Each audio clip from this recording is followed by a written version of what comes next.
Hey guys, welcome to the Silver Report. Here we are. It's Saturday, February 18th, 2017.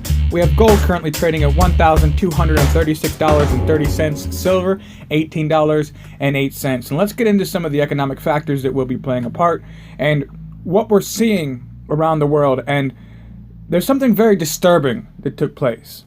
Facebook released a manifesto. Mark Zuckerberg in particular, he released a manifesto. And in an almost 6,000 word manifesto about his company, he said he wants to take responsibility for helping people understand one another. And so he posted about how he plans to get users on social media networks involved in recovering from global crises, understanding news, getting civilly engaged, sorting themselves into supportive communities, using Facebook's features. And the way he worded it, this is a quote, every year the world got more connected, and this was seen as a positive trend. Yet now across the world there are people left behind by globalization and movements for withdrawing from global connection.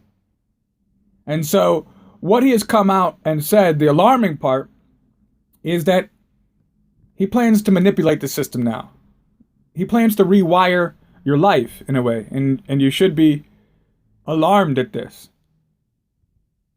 Clearly, in response to accusations leveled at the social network in the wake of the bitter U.S. election campaign, where they began to manipulate public opinion, censor news that was unfavorable, censor political candidates that they did not desire, what we're seeing, this is a very scary dystopian document. It shows that Facebook, it launched in Zuckerberg's own words 5 years ago to extend people's capacity to build and maintain relationships. And so because of these algorithms that they've developed, it's really turned into some sort of extraterritorial state run by a small unelected government. And it's using these algorithms to be able to control the information that people see. Now, we all know that they had been doing this, but it's the first time he's come out and openly stated that this is his intention, to return the world back to globalism. So, despite of the landslide victory of Donald Trump, and regardless of your opinion, one thing that I do know, that I do enjoy about this, is this idea of make America great again, of independence, of no longer being involved in foreign trade deals, which crushed the United States. This idea, I know it's been only talk, but of removing the United States from the United Nations. Now, he posted today on Facebook about how he plans to get users of the social media network involved, and it's a political statement. He said, given nationalist movements that have sprung up in several countries, including the U.S. with the election of President Donald Trump, the CEO, he got more involved in world issues, partially, by choice, with a decision to donate a lot of his wealth, but also by necessity, he needs to battle the criticism that Facebook, with its 1.8 billion users, creates echo chambers where people with like-minded ideas don't listen to others, and where false information spreads quickly and virally. So he plans on using Facebook, which is one of the largest forms of communication in the world, 1.8 billion users. And he's planning on using it openly to be able to reshape the world into a more globalized thinking. Now, this is part of his manifesto. He said people sharing more. This was the company's purpose. People sharing more, even if it's just with their close friends or families, creates a more open culture and leads to better understanding of the lives and perspectives of others. We believe that this creates a great number of stronger relationships between people, and that it helps people get exposed to a greater number of diverse perspectives.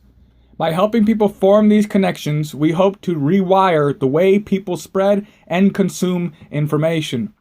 We think the world's information infrastructure should resemble the social graph, a network built from the bottom up, peer-to-peer, rather than the monolithic top-down structure that has existed to date. We also believe that giving people control over what they share is a fundamental principle of this rewiring.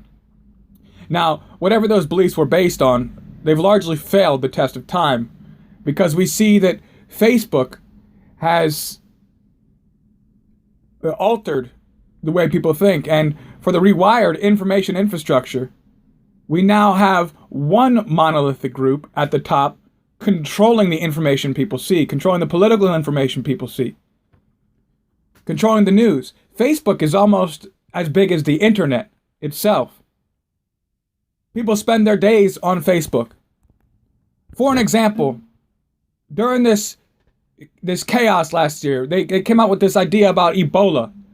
And they made a statement on the news that within 30 days, Ebola, the spread of the virus would be so severe that the world would come to an end and that there's no cure for it.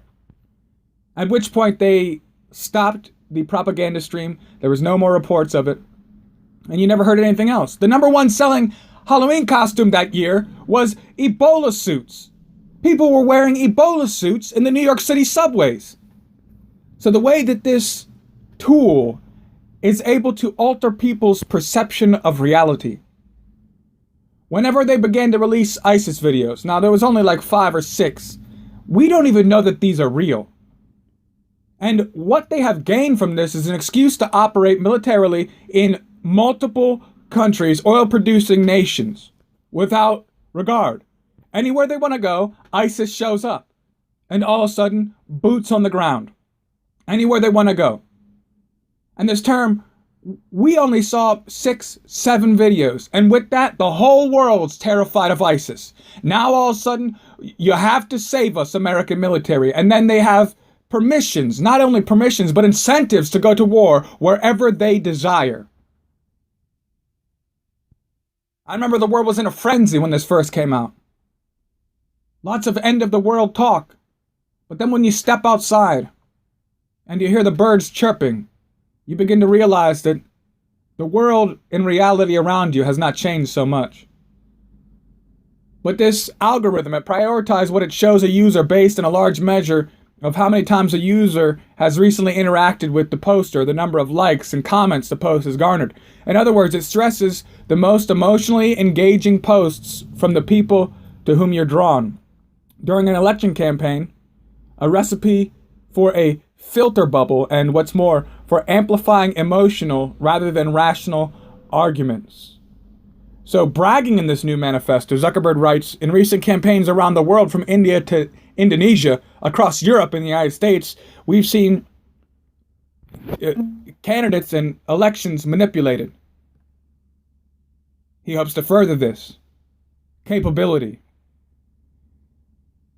Now, Zuckerberg doesn't want to correct this mistake and stop messing with what people see on social networks. Instead, the new manifesto talks about Facebook as if it were a country or a supernatural block, rather than just a communication-enabling technology. Now he says that he describes that Facebook sorts groups into meaningful and presumably meaningful ones, instead of facilitating communication among people who are already part of a social support group offline. He wants to project Facebook relationships into the real world. Clearly, that's a more effective way of keeping competitors at bay. So they're working on an artificial intelligence that will be able to flag posts containing offensive information, hate speech, violence, and pass them on for final decision by humans. So he's going to begin to eliminate the things that this AI system is going to be deemed inappropriate. And we know that creating such a technology, which they already have exists, Google has it, they have it, everybody has it, and it's really dangerous. And so further on this, we saw the German Chancellor, Angela Merkel, today, she sent a shot across the bow of the U.S. drive toward protectionism with a call for broad multilateral cooperation, saying that no nation can resolve the world's crisis on its own. Addressing an audience including the U.S. Vice President Mike Pence in Munich, she argued for improving the international institutions that have underpinned the global order to safeguard them. She cited the financial crisis to argue that working together strengthens all concerned. And this is her quote, "No nation can resolve the world's problems alone. She said in the speech, these great global crises can only be resolved together. And this was at the leader of Europe's biggest economy. She's a holder of the current Group of 20 presidency of the longest-serving G7 leader. So she took up this call of multilateralism amid this anxiety that President Donald Trump calls for America first. So we all feel a sense of unbelievable challenges. This is her quote, that something is really at stake. Whether we all act together or step back from our individual roles, she said, I call on all of us, and I hope we can find a common position. Let's make the world better together. Then it will be better for all of us. Tying back into the UN's founding statement that they would create a new world order where the rule of law would rule.